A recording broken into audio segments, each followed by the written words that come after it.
Brother Chen, we need more frames per second. Like us specifically? What? No. What kind of budget do you think we have? I'm talking about games, Chen. Modern games are undergoing a severe crisis of frame rate.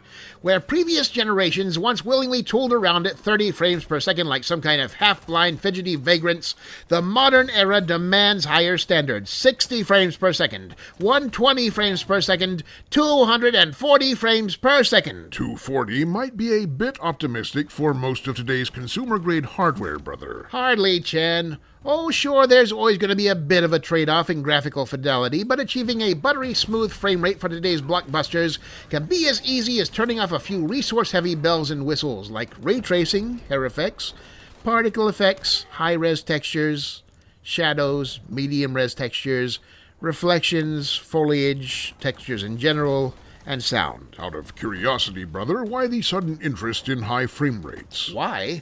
Is it that shocking that I would be interested in upping the standards of one of the most crucial tactile elements of the gaming art form? No, not shocking per se, just deeply out of character. Almost all of our games to date have shipped below 60 FPS, and some a lot lower. Before we got it patched, Iron Weasel 2 had about the same refresh rate as thumbing through a stack of note cards. Right. Well, if you must know, the quality control groups are getting really antsy about frame rates of late. One of the hallmarks of the new generation or some such nonsense. Ah, there's the enthusiasm I know. Here's the deal. Game graphics have been plateauing over the last 2 console cycles. You're just not seeing the same degree of improvement that you used to generation over generation, and that in turn makes the new generation harder to market.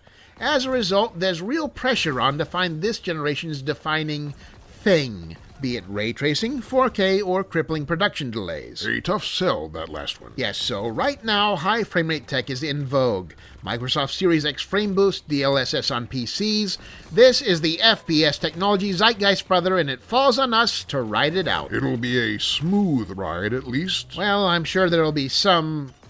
I see what you did there. This all seems fairly straightforward, brother, except for the part where we're supposed to actually achieve these high frame rates. Thus far, our optimization pipeline really hasn't been up to the task. Well, I've given it some thought, and as a stopgap measure, I'm putting little diagnostic display boxes in the upper right-hand corner of our games that rapidly cycle numbers between 118 and 140. We can't be sued if we never actually make any claims as to what the numbers represent. Ah, I see. Placebo engineering. It's not like they're going to go through and count the frames.